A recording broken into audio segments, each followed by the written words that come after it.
Jangan ngikuti gaya hidupnya orang lain. Kita sering terbawa gaya hidupnya orang lain sehingga kita memaksakan harus mempunyai sesuatu yang belum waktunya.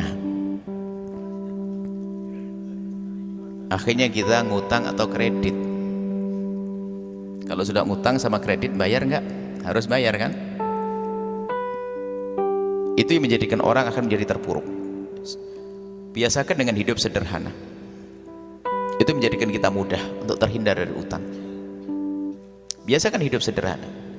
Kalau sudah hidupnya jor-joran itu alamat dia bakal banyak utang. Dia memaksakan diri. Waktu suaminya gajinya cuma 2,5 juta, dia beli tas harganya 25.000, ya kan? Tak taunya gaji suaminya naik, bukan 2,5 juta menjadi 25 juta. Tasnya 250.000 harganya, naik tasnya. Dan seterusnya. Jadi yang pertama adalah harus kita mengatur cara hidup kita. Sebab apa artinya kita tambal di sini tapi ini belum dibenahi cara hidup. Ada orang cara hidupnya gaya ngutangan, mukanya muka ngutangan juga ada, akhirnya gayanya gampang ngutang. Kalau ketemu sama orang lain bisa minjem duit, nggak apa-apa, isengnya minjem duit sana. Itu ada model begitu, itu bahaya. Maka yang perlu dirubah adalah cara hidupnya dulu. Anda jangan malu deh kalau bikin, kalau nasi liwet. Anda kalau tahu nasi liwet kami, wah Anda bakal senang. Nasi liwet selera paling praktis ya. Tahu nasi liwet ini? Jadi kalau nasi, jadi nanti sayur saya cacah. Saya cacah, saya kasih kelapa parut.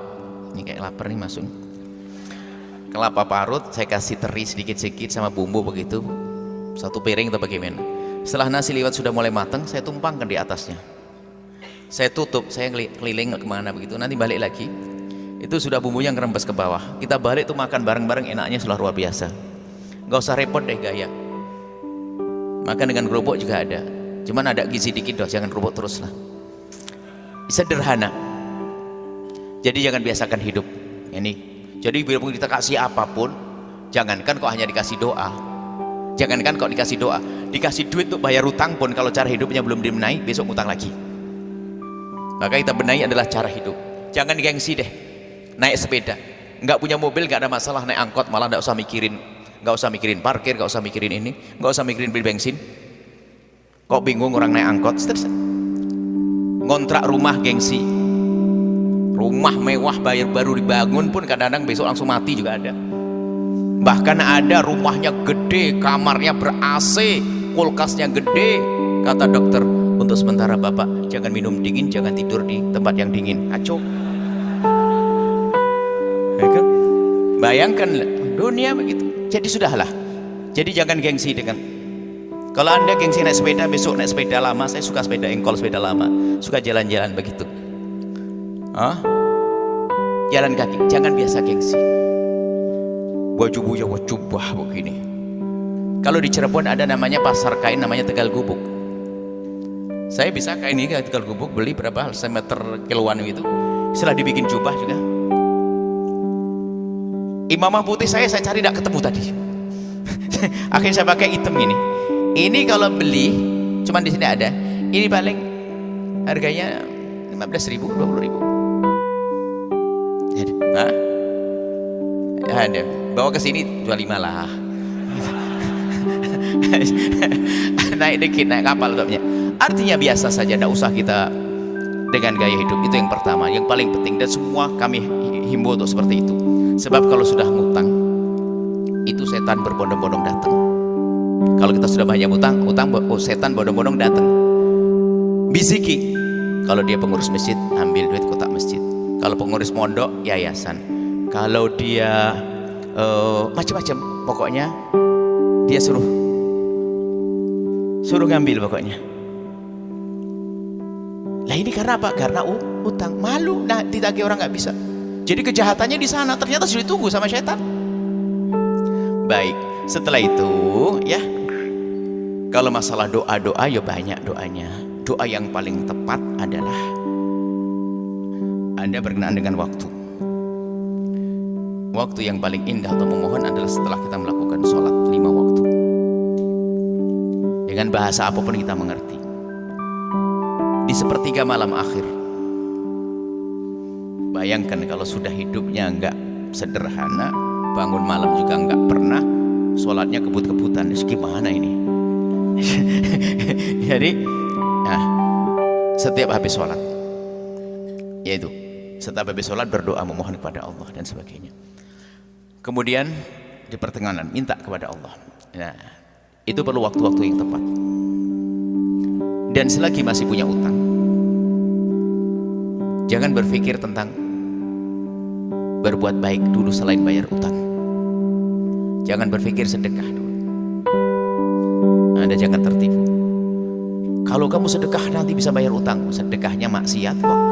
Punya utang sedekah. Coba aja.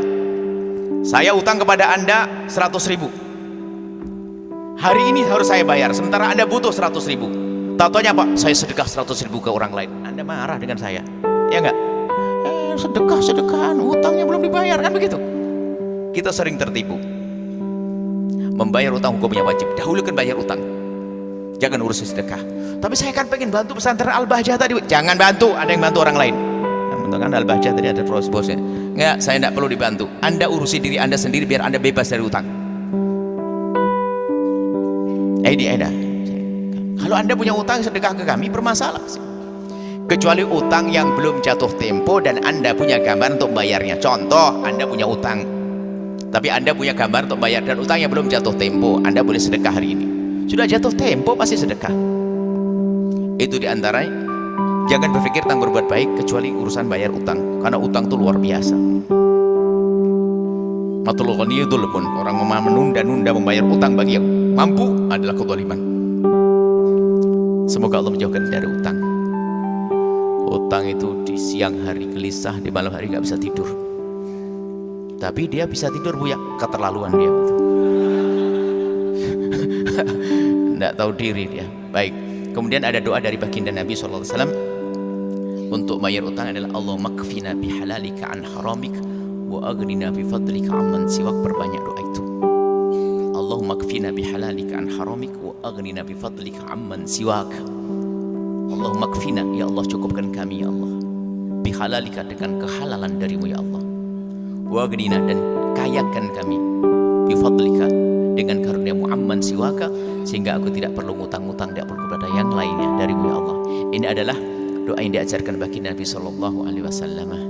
Kemudian juga diantaranya yang saya lupa kami sebutkan, orang yang dililit utang dan sebagainya, Anda koreksi. Mungkin Anda siapapun punya kesalahan dengan orang tua, bergegaslah menghadap pada orang tua dan minta maaf, karena mungkin kita menyakiti orang tua dan sebagainya. Cium tangannya, peluk dengan hangat, minta maaf dan berjanji untuk tidak mengulangi kesalahan itu, karena bisa jadi sebabnya adalah di sana. Insya Allah setelah itu diselesaikan semuanya.